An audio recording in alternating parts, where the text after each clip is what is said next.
মম থাকলে এই মাছটা আমাদের ভীষণই হয়।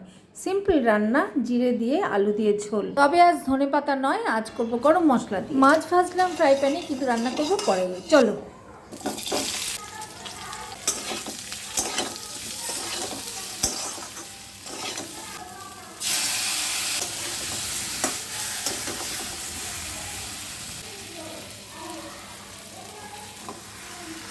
আলু মশলা সব কষিয়ে দিয়ে দিলাম মাছ, আর দিলাম গরম জল।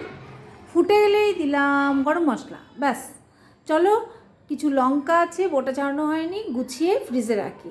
এবার বাগানে দেখো, এই যে করবি গাছের কুড়ি এসছে, গাছটা বেশ লম্বা হয়ে গেছে। আর একটা নতুন গাছ, সেটা হচ্ছে কলাপতি। অনেক দিনের ইচ্ছে ছিল। প্রচুর ড্রাগনের চারা করেছি, সব বসিয়েছি, এই দুটো আর বসানোর জায়গা নেই।